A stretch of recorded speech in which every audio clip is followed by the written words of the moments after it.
Hello guys, andito na tayo ulit sa vlog natin tungkol dun sa aking axe na pinaandar ko ulit, ginamit ko ulit. Ito po ang aking M3R. Ayan guys, no? So, ano ko lang, binag ko ulit kasi pinaandar natin ulit, fire off natin siya.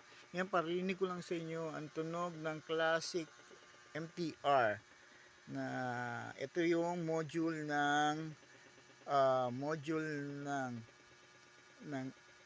M1 cord. Yan po siya guys. So gali guys, ang gamit ko ay ang naging controller ko, ang music station ko na luma rin na 80s Yamaha PSS 480. So ito yung naging MIDI keyboard ko. Yan siya guys, no? So pakinggan natin yung tunog, no? So para malaman niyo yung tunog niya. Yan. As I said, ang M3R po ay 80s keyboard. Yan, yung mga tunog niya. Yan, yan, no? Ganda po ng tunog, no? Luma na siya, pero okay naman ang tunog, no? Yeah, Reggae Man. Sa lahat ng may M1, alam nyo to. Reggae Man. This organ, no? Marami pa to guys, eh. Southpaw.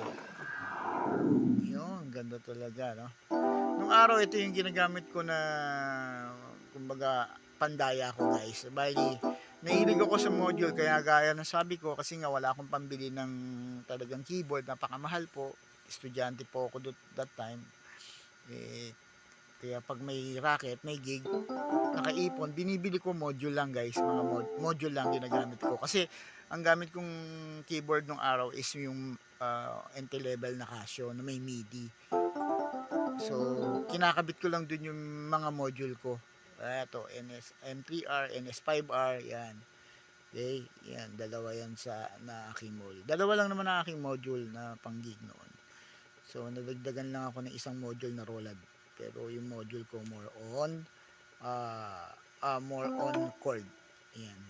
Isa yung NS5R at saka itong M3R. Super brass yan. Kung nakikita nyo yung ano yun, no? Yan, super brass.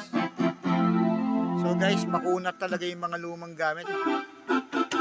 Ganda ng tunog. Yan, piano sting.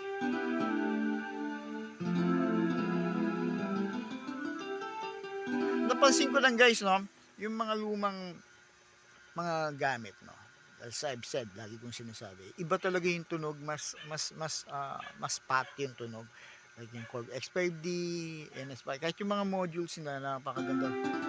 Ito, piano sting yan. Piano sting, yan natin yung dip niya. Yan, no, piano sting ng M1 Korg, ito.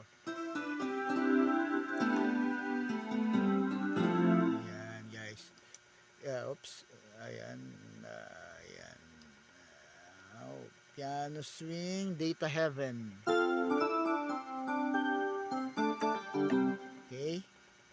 Ganda ng tunog.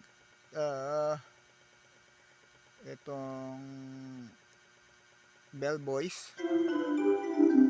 Guys, ito yung stock na tunog niya. Wala pa akong ginlaw, hindi ko pa siya ini-edit, whatever. Puro stock sound lang tayo, okay? Yan.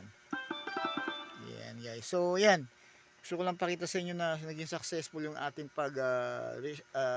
factory reset at saka pag-ayos nung volume on-off switch niya at nalinisan ng konti kahit pa paano. So napabayaan ko yun for quite some time dahil nga gumagamit ako ng X5D for gigs and some yung maliliit kong keyboard, yun na ginagamit ko guys. Okay, hanggang dito na lang guys. M3R pwede uling gamitin pang gig. Alright, thank you guys.